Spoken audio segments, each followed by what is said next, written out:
Dear Minecraft fans, we all remember our old worlds, playing countless hours that felt like 15 minutes. With friends, we promised that we'd combine our birthday money to buy a content house once we got older. But things change, friends grow distant. You pick up a new sport, new friends, and even graduate high school. Then before you know it, that same friend that had aspirations to become a Minecraft content creator with you was last seen online 10 years ago. And yeah, it's sad, but it may have been for the best. After all, Minecraft YouTubers have a pretty bad rep. Being a huge fan of the game, I found myself running into a question while playing with my friends on my current server, and I'd love to ask that same question to you. As you continued on in those old worlds, what were you building towards?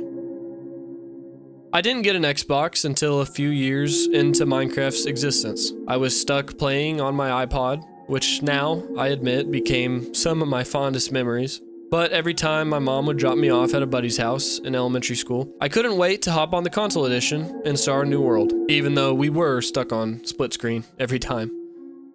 There was something so compelling about talking with my boys at school all day about which one of us is going to be the builder, which one will be the miner, and then someone's got to be the farmer, of course. Once that bell finally rang, the final bell of the day, and we hopped on that school bus, we knew we had a full Friday night of gaming ahead of us. Everything was planned out. My builder friend, he was never the best at building our starter houses. He poured his heart into it though. I haven't seen him in years, but boy do I miss him. My other friend would grab us food so we'd actually be able to eat while we build and while we mine. We don't talk much now, but I got to go to a Pacers game with him this year, which was really cool. We still stay in touch. I was always a miner, and you bet your butt that the boys would be kitted with full iron by night 2. You see, even as little kids, we found purpose and took pride in our roles. Looking back now, I can still relate to the lessons that Minecraft taught us, as I'm getting ready to marry my best friend and fiance. The desire as a man to provide for her is something that I've adapted. You don't usually have to learn it. It's something that just kind of gets unlocked. And it's a longing desire, a zeal. That's not to say you don't need to improve in your role, because you absolutely have to keep growing and adapting. She probably wouldn't be very happy if I stayed stagnant and didn't improve in it. But that's even similar to Minecraft. Throughout the years, we got better in our roles and even adapted each other's roles. I got better at building and collecting food as they got better at mining. And we each got smarter, faster, and stronger. There's something instinctive about it, almost primal. Even as far back as first grade, I was familiar with those instincts. Minecraft is the earliest thing I can remember that unlocked those desires in me to provide, and to provide with passion. This game's popularity is for a fairly obvious reason. No other game before it was like it in the way that you can just drop into the map, then literally do whatever you want. That's it. That's the end of the rule. Minecraft's goal is simply to put you in a world with infinite choices and possibilities. It's your oasis to create whatever you want. Lots of copies and duplicates followed Notch's example, but none of those games do it quite the way Minecraft does. I'm not saying addiction is a good thing, because too much of anything is very harmful, but Minecraft can be addicting. The urge to keep moving forward, placing the next block on that Coliseum that took you 20 real-life hours to build, is addicting. That wasn't even me as a kid. I was a legal adult in the United States of America that chose to use my free will on that. But the point is, we have an internal urge as humans to create, to build, to follow through, to see projects completed.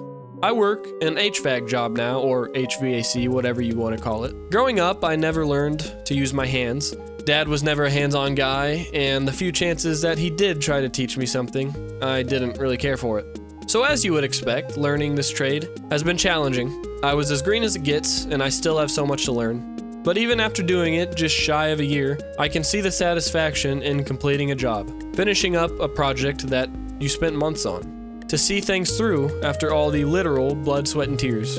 Well, maybe not tears, but seriously a good amount of blood. Careful, Minecraft fans, I tell you firsthand that we're not really built to play with sheet metal every day. Minecraft allows us to see projects through. It teaches us hard work in a smaller scale than sheet metal does, of course. It brings out the internal urge we have to create something new, different, and something that we can call ours. What if, let's consider, That same internal creativity that you've poured into building, mining, and farming points to something greater than pixels. If I had to guess, it was not at all not just planned that his best work would bring people to think so deeply. But whatever his intentions were, the game that he coded hooked millions of minds all over the world and partially helped raise us. I always tried to convince my mom and dad that Minecraft was an educational game, and at the time I was trying to stretch a half-truth. My main line was, "Mom, I had no idea that glass is made out of sand until I played Minecraft." Now I see that it was actually very educational, maybe not as much in aspects of how different substances are formed through science.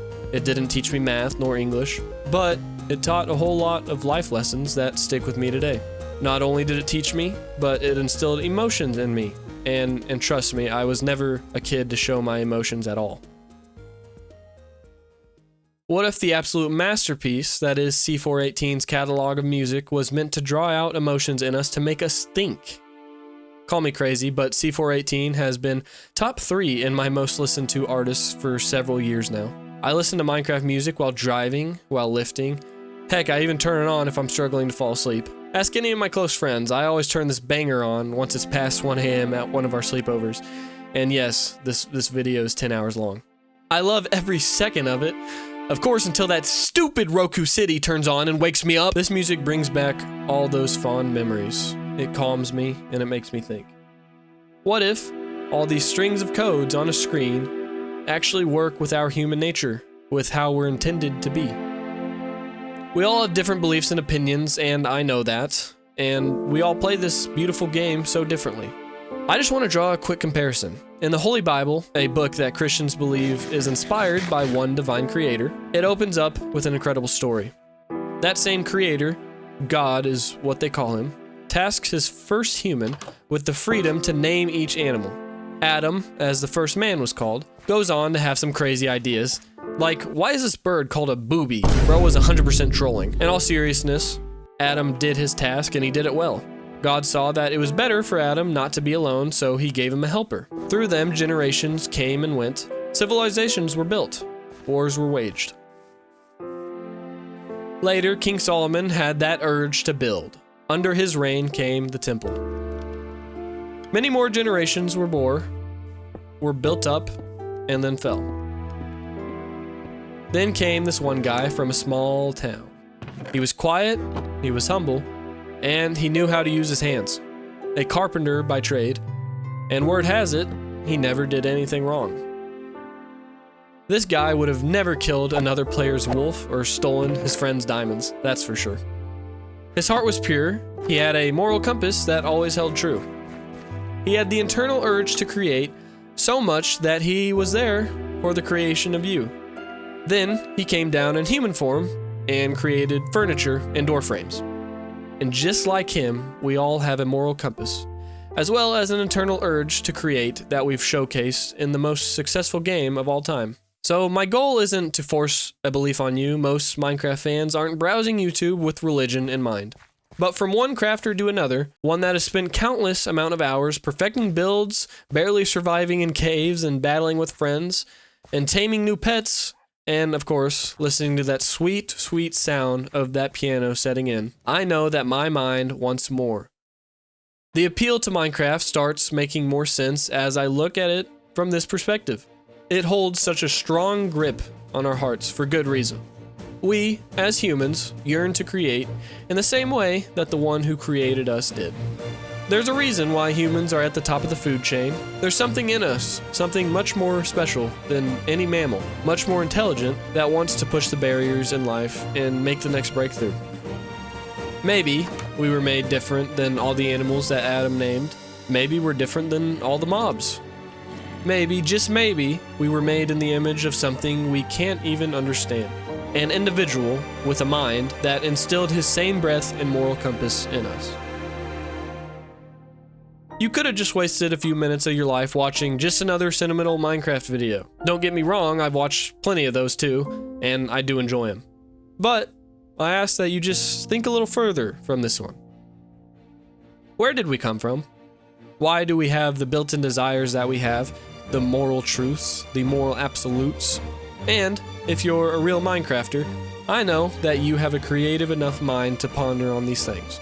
So, Minecraft fans all over the planet, I ask my brothers and sisters, I ask the wealthy and the poor, I ask the generations that haven't touched that dusty console in over 10 years. And also to your kids, the generations that will come after you, that will pull out that same Xbox 360 and have you in tears as they ask you to teach them how to build their first wooden pickaxe. I leave both the believer and the non-believer with this question. What are you building towards?